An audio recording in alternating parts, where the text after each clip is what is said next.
You ask Tiger to solve. This deals with linear equations with one unknown. The final result is a equals 1 over 2. Let's solve it step by step. Simplify the expression. Break up the fraction. Simplify the fraction. Find the greatest common factor of the numerator and denominator. Factor out and cancel the greatest common factor. Group all constants on the right side of the equation. Add 1 to both sides.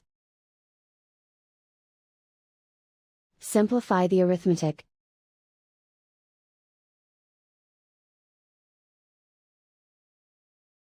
Isolate the a. Divide both sides by 2.